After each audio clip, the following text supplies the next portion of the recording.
सम्यक संबुद्ध की पावन स्मृति के साथ बोधिसत्व बाबा साहब डॉक्टर अम्बेडकर एवं अन्य समण महापुरुषों को नमन करता हूं। आज की इस जूम मीटिंग में सम्मिलित सभी समण भाइयों और बहनों को नमो बुद्धाय, जय भीम, संघं नमामि, संतों को वंदामि। मैं समण यसार बौद्ध स्पोक कानपुर उत्तर प्रदेश से। समण संघ जो न केवल एक संघ या विचारधारा है, बल्कि एक ऐसे समाज की परिकल्पना है जहां हर व्यक्ति, हर समुदाय और हर वर्ग को बराबरी का दर्जा और सम्मान मिले, सभी समृद्ध और खुशहाल रहें, आपस में वैमनस्यता न हो, सभी लोग मिलजुल कर प्यार से रहें, एक दूसरे के अधिकारों का हनन न हो। समण संघ इसलिए भी महत्वपूर्ण है क्योंकि समानता मानव सभ्यता की नींव है और इसके बिना कोई भी समाज सच्चे अर्थों में समृद्ध, खुशहाल और शांतिपूर्ण नहीं हो सकता है। समण संघ का अर्थ एक ऐसा संघ या आंदोलन जो समाज में असमानताओं को मिटाने, भेदभाव को खत्म करने और हर व्यक्ति को समान अवसर प्रदान करने के लिए काम करता हो। यह केवल आर्थिक, सामाजिक या राजनीतिक समानता की बात नहीं करता है, बल्कि मानवता, बल्कि ये भी सुनिश्चित करता है कि कोई भी व्यक्ति लिंग, धर्म या जाति के आधार पर उसके साथ भेदभाव न हो। समण संघ एक ऐसी अवधारणा है जो समानता, एकता और सामूहिक प्रयास पर आधारित है। ये हम लोग, वी द पीपुल की भावना को दर्शाता है, जिसमें हम सब एक हैं और एक दूसरे के साथ मिलकर आगे बढ़ते हैं। We the people. देख कर जाना पड़ेगा। समण संघ लोकतंत्र और सामाजिक न्याय के सिद्धांतों से जुड़ा है। कुछ लोग ये अक्सर कहा करते हैं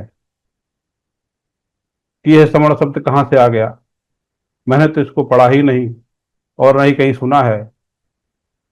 हालांकि पोर्टल पर इस विषय में बहुत चर्चाएं हो चुकी हैं, फिर भी मैं इस पर कुछ संक्षिप्त में बात रखना चाहूंगा। ये समण शब्द के बारे में मैगनीज की पुस्तक इंडिका में विस्तार से दिया गया है।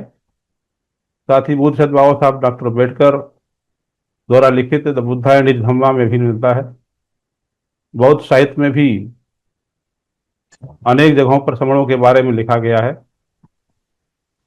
समण संघ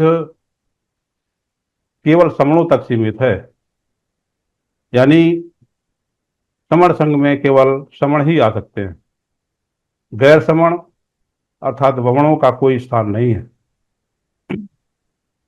समण का मतलब आज के SC, ST, OBC और धर्मांतरित अल्पसंख्यक।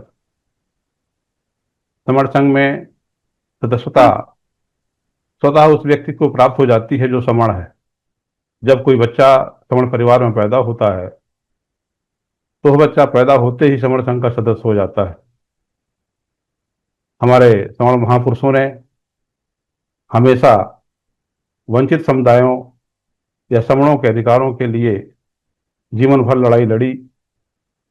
इन सभी ने हमें बताया कि समानता के बिना कोई भी समाज आगे नहीं बढ़ सकता है। समण संघ इन सभी विचारों को एकजुट करता है और भविष्य के लिए एक नई दिशा देता है। क्या आज हम वास्तव में समण संघ की भावना के अनुरूप समानता की ओर बढ़ रहे हैं? अगर हम अपने चारों ओर देखें तो हमें कई तरह की असमानताएं दिखाई देती हैं। कुछ लोग भूखे सोते हैं, जबकि कुछ लोग अत्यधिक धन संपत्ति के मालिक हैं। कुछ समुदायों को शिक्षा और स्वास्थ्य की सुविधाओं से वंचित रखा जाता है, जबकि अन्य समुदायों के पास ये सारी सुविधाएं आसानी से उपलब्ध हैं। महिलाओं, अल्पसंख्यकों और वंचित वर्गों, जिन्हें हम समण कहते हैं, के साथ अभी भी भेदभाव होता है। ये सारी समस्याएं हमें सोचने पर मजबूर करती हैं कि समर संघ वास्तव में जितनी जरूरत मुझे जितनी जरूरत हमें पहले थी, उससे कहीं ज्यादा आज है। समर संघ ने हमें अपनी वास्तविक पहचान बताई। हम सब समर हैं। अभी तक हमारी पहचान जातियों से थी, जो असमानता का प्रतीक है। इससे हमारे अंदर की जिसे हमारे अंदर ही हीन भावना आती है। जाति के नाम पर ही जाति के नाम को सोचते पर ही हमें हीन भावना महसूस होती है। लेकिन अब हम सब गर्व के साथ कह सकते हैं कि हम सब समण हैं। समण की पहचान बताने के लिए समण संघ ने मैं समण हूं 1000 दिन का कैंपेन चलाया है, जिस पर काम तेजी से चल रहा है। जिस दिन हर समण अपनी पहचान जान जाएगा, उस दिन हम सभी एकजुट हो जाएंगे, एक साथ जुड़ जाएंगे। समण संघ का महत्व इसलिए भी है क्योंकि समण संघ केवल एक विचार नहीं बल्कि एक क्रांति है, एक आंदोलन है। ये हमें सिखाता है कि हम सभी एक दूसरे से जुड़े हुए हैं। अगर कोई समुदाय पीछे रह जाता है तो पूरा समाज पीछे हो जाता है। जैसे कि एक स्वस्थ शरीर के लिए उसके सभी अंगों का स्वस्थ होना जरूरी है, वैसे ही समाज के सभी वर्गों का विकास भी जरूरी है। तभी वो पूरा समाज एक स्वस्थ शरीर की तरह काम करेगा। समर संघ आगे बढ़कर अपने कंसेप्ट के अनुसार सभी समूहों को एकजुट करने, इकट्ठा होने के कार्य में सफल हो सके, ये हम सभी की जिम्मेदारी है। हम में से प्रत्येक व्यक्ति समानता के लिए कुछ न कुछ कर सकता है। अगर हम शिक्षक हैं तो आप अपने छात्रों को समानता के मूल्यों के बारे में सिखा सकते हैं। अगर आप एक राजनेता हैं तो आप नीतियों में बदलाव ला सकते हैं। और अगर आप एक आम नागरिक हैं तो आप अपने व्यवहार में, अपने घर में, अपने समुदाय में समानता को बढ़ावा दे सकते हैं। लेकिन सोचना सोचने की बात यह है कि क्या हम ऐसा कर रहे हैं। इस पर विचार करके हमें आगे बढ़ना होगा। मैं एक छोटी सी कहानी बताना चाहूंगा। एक बार एक गांव में एक बूढ़ा आदमी जो हर दिन नदी किनारे जाता था और वहां से पत्थर उठाकर नदी में फेंकता था, ताकि लोग आसानी से नदी को पार कर सके। लोगों ने पूछा, आप इस काम को अकेले ही क्यों कर रहे हैं? ये तो सरकार का काम है। उसने मुस्कुरा कर कहा, मैं तो बस अपने हिस्से का काम कर रहा हूं। अगर हम सभी अपने हिस्से का काम करें तो एक बहुत बड़ा बदलाव हो जाएगा। समर संघ भी कुछ ऐसा ही है। हम सभी अपने हिस्से को 100% योगदान देना होगा, तभी हम सफल होंगे। समर संघ सफल होगा। समर संघ एक विचार है। हम इस संबंध में एक बात बताना चाहेंगे कि समर संघ विचार है, लेकिन ये धरना, प्रदर्शन, अनशन, आमरण अनशन, जुलूस, मोर्चा आदि जैसे कार्यों पर विश्वास नहीं करता है और ना ही कभी सीधे तौर पर शामिल होता है। संघ की अवधारणा है, जब हम सब एक साथ इकट्ठा हो जाएंगे, एकजुट हो जाएंगे, तो हमें धरना प्रदर्शन की आवश्यकता ही नहीं पड़ेगी। समर संघ के काम में तेजी लाने के लिए जरूरत के हिसाब से, आवश्यकता के अनुरूप छोटे बड़े नियमों को बनाया गया है। इनमें 10 गोल्डन नियम प्रमुख हैं। यह नियम समर संघ का आधार है, यानी कि संघ की प्रेम्बल है। पहला गोल्डन नियम है केवल समण। दूसरा, चंदा कभी नहीं। तीसरा, जातीय अभ्यास कभी नहीं। चौथा, केवल संघवाद। पांचवा, पद प्रतिष्ठा मंच वाला कभी नहीं। छठा, पंजीकरण कभी नहीं, संघादि से सबसे ऊपर। आठवां, संघ राजनीति में कभी नहीं जाएगा। नवां, संघ तक की संघ में वापसी कभी नहीं। और 10वां अंतिम नियम है, उपरोक्त 9 नियम संघ का आधार हैं। ये न कभी बदले जाएंगे, न कभी खत्म किए जाएंगे, और न ही अमान्य किए जाएंगे। इन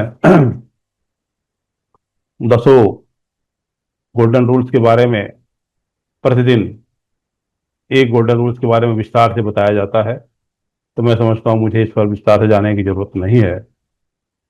समर संघ जुड़ने और जोड़ने का अपना कार्य किस प्रकार करता है, मैं बताना चाहूंगा कि संघ का काम आभासी और भौतिक है। संघ की झूम मीटिंग प्रतिदिन रात 8 बजे से 10:30 बजे तक आयोजित होती है, और यह झूम मीटिंग 5 मई 2021 से लगातार चल रही है। इसमें समर भाइयों और बहनों का परिचय होता है, संघ का कंसेप्ट, संघ के गोल्डन नियम, समर संघ, समर महापुरुषों के कृतित्व एवं व्यक्तित्व के बारे में परिचित कराया जाता है। इस झूम मीटिंग के अलावा भी प्रत्येक शुक्रवार और रविवार तथा महीने के 10, 20 और 30 तारीख को हमारी समर महिलाओं की झूम मीटिंग होती है, जिनका संचालन केवल महिलाएं ही करती हैं। प्रत्येक बुधवार को वरिष्ठ नागरिकों की झूम मीटिंग होती है। प्रत्येक बुधवार को एवं रविवार को चिकित्सा संबंधी परामर्श दी जाती है। प्रत्येक राज्यवार, जिलावार आवंटित समय में झूम मीटिंग आयोजित होती रहती हैं आवश्यकताओं के अनुसार। इनके अतिरिक्त संघ को मजबूत करने के लिए जो हमारे समर साथी अन्य कोई झूम मीटिंग आयोजित करना चाहते हैं, वो भी आयोजित होती हैं। झूम मीटिंगों के अलावा हमारी भौतिक मीटिंगें भी होती हैं, भौतिक संगीतियां भी होती हैं, और भौतिक संगीतियां जिला स्तर पर, तहसील स्तर पे, राज्य स्तरीय, राष्ट्रीय स्तर की भी आयोजित होती हैं। फिलहाल वर्ष में एक अंतर्राष्ट्रीय संगीति दिल्ली में होती है। प्रत्येक रविवार या शनिवार को साप्ताहिक सन्निपात बहुल की मीटिंग की जाती है। समर संघ के गोल्डन नियमों और अन्य छोटे छोटे नियमों के अनुसार कार्य करता है। समर संघ का प्रत्येक महीने की पहली तारीख को सदन बैठता है, जिसमें समर संघ के स्पोक भी भाग लेते हैं तथा आवश्यकता के अनुरूप संघ के काम को सुगम बनाने हेतु नए नए नए नियम बनाए जाते हैं। समर संघ में संगठनों की तरह एक कमरे में बैठकर नियमों को नहीं बनाया जाता है। संघ की सदन में नए नियमों के प्रस्ताव रखे जाते हैं, सदन में चर्चा होती है तथा सर्वसम्मति बनने पर उस प्रस्ताव को पारित माना जाता है, और पारित होने के बाद वह प्रस्ताव संघ का नियम बन जाता है। समर संघ में संघवाद के अनुसार कार्य होता है। व्यक्तिवाद को पूरी तरह से हाँ नकार दिया गया है, समाप्त कर दिया गया है। अब अहम सवाल ये है हमारे सामने कि हम समर संघ को मजबूत कैसे करें, लोगों तक इसको हम कैसे पहुंचाएं। इसके लिए हमें क्या करना होगा? हमें शिक्षा, जागरूकता और सहयोग की जरूरत है। हमें अपने बच्चों को बचपन से ही समानता के मूल्यों के साथ बड़ा करना होगा। हमें अपने बच्चों को अन्य समर बच्चों के साथ मेलजोल बढ़ाने, यूनिटी बनाने के लिए प्रेरित करना होगा। हमें नवीनतम तकनीक का इस्तेमाल भी करना होगा ताकि दूर दराज के क्षेत्रों तक जानकारी पहुंच सके। और सबसे महत्वपूर्ण, हमें एक दूसरे के प्रति सहानुभूति रखनी पड़ेगी, उन्हें सम्मान देना सीखना होगा। तभी हम समर संघ को और अधिक मजबूत बना पाएंगे। संघ का सपना तब पूरा होगा जब हम सभी ये महसूस करेंगे कि हर व्यक्ति का जीवन मूल्यवान है, और हर व्यक्ति का योगदान मायने रखता है। इसलिए हम सभी की जिम्मेदारी है कि हम सभी को अपने हिस्से का 100% योगदान दें। समर संघ को मजबूत करने के लिए हमें कुछ बुनियादी काम करने होंगे, जिससे जो व्यक्ति समर संघ से एक बार जुड़े वो हमेशा जुड़ा रहे। मैं आप सभी से आग्रह करता हूं कि आज से ही अपने आसपास की छोटी छोटी असमानताओं को कोशिश करें, खत्म करने की कोशिश करें। अगर हम सभी एक साथ मिलकर काम करें तो निश्चित मानिए कि वो दिन दूर नहीं जब हम एक सशक्त विशाल समर समाज देख सकेंगे। समर संघ का काम जुड़ना और जोड़ना है। इसका मतलब हम सभी को एक साथ इकट्ठा होना है, लेकिन भीड़ के रूप में इकट्ठा होना व्यर्थ रहेगा। हमें विचारों से इकट्ठा होना होगा, हमें एक दूसरे के दुख दर्द में इकट्ठा होना होगा, हमें उनकी खुशियों में इकट्ठा होना होगा। विशेषकर गांव में रहने वाले हमारे समर भाइयों और बहनों को सरकारी उत्पीड़नों से बचाने के प्रयास करने होंगे। हमें उनको सामाजिक बुराइयां जैसे शराब आदि नशीली वस्तुओं से दूर रहने, जुआ न खेलने, चोरी न करने आदि से दूर रखने के लिए उनको प्रेरित करना होगा, प्रोत्साहित करना होगा।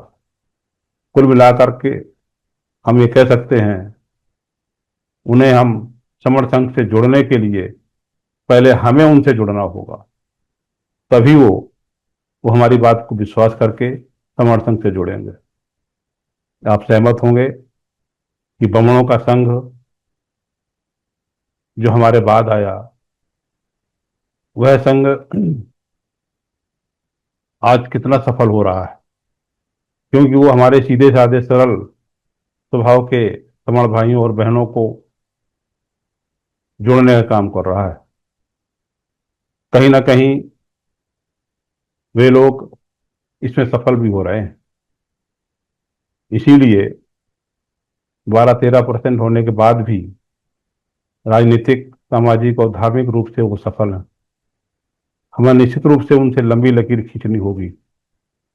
ये सच है कि जो काम करने या सहयोग करने की बात मैं कह रहा हूं, वे कार्य सरकारों के ही है। लेकिन हमारे काम करने वाली सरकारें कब बनेंगी, हम कब जुड़ेंगे, और जब तक हम जुड़ेंगे कहीं ऐसा ना हो कि तब तक बहुत देर हो जाए। इसलिए हमें जुड़ने और जोड़ने के काम में बहुत तेजी लाने की जरूरत है। तेजी लानी पड़ेगी। हालांकि हम जुड़ने और जोड़ने का काम अवश्य कर रहे हैं, इसमें आंशिक सफलता भी मिल रही है, लेकिन मेरी निगाह में इसका जो परिणाम है तराजू में मेढक तोलने के समान होता हुआ दिखाई दे रहा है। हमें आज झूम मीटिंगों में जोड़ने के लिए कितने प्रयास करने पड़ रहे हैं, ये हम सभी अच्छी तरह से जानते हैं। इसलिए संघ में जुड़ने और जोड़ने के काम को एक रणनीति बनाकर करें। अगर इस मुहिम में कुछ बदलाव लाने की जरूरत हो तो उसे भी हमें करने में संकोच नहीं करना चाहिए, लेकिन हमें अपना 100% योगदान देना जरूर पड़ेगा। तभी इन कामों में हम सफल हो पाएंगे। जुड़ने और जोड़ने का काम में भी जो है आर्थिक बाधाएं भी हैं। हमारे 70 से 80% समण भाई बहनें आर्थिक रूप से कमजोर हैं। उनके सामने रोजी रोटी का सवाल है। समर संघ से जुड़ने के लिए उनके पास मोबाइल नहीं है, और मोबाइल है तो डेटा नहीं है, और अगर ये सब कुछ है भी तो उन्हें खाने पीने के संसाधनों को जुटाते जुटाते समय ही नहीं रहता है। शहरों में जो संगतियां आयोजित हो रही हैं उसमें पहुंच नहीं पाते हैं, इसलिए हमें उनके पास जाना होगा। गांव गांव जाकर छोटी छोटी संगतियां लगानी होगी। हमें उनको एहसास दिलाना होगा कि हम सब उनके हैं और उनके साथ हैं, हम उनके लिए चिंतित हैं। मेरा तो ये भी प्रस्ताव है, यदि समर संघ चाहे तो चलो गांव की ओर का 1,000 दिन का कैंपेन चलाया जाए, तो हो सकता है हमें सफलता मिले। हमें समझना होगा कि हर क्षेत्र में सफलता पाने के लिए एक साथ इकट्ठा होकर काम करना होगा। ये हम कह सकते हैं कि हर सफलता के मास्टर की इकट्ठा होना है, एकजुट होना है, जुड़ना और जोड़ना है। इसीलिए हम हर हाल में जुड़ना है, जोड़ना है। जुड़ेंगे तो जीतेंगे। जिद है जुड़ने की। मेरे इस छोटे से वक्तव्य में यदि कोई गलत बात कही गई हो या कोई मेरी बात से सहमत ना हो तो संघ मुझे माफ करे, संघ मुझे माफ करे, संघ मुझे माफ करे। संघं नमामि, संघं नमामि, संघं नमामि, संतों को वंदामि। ऐसा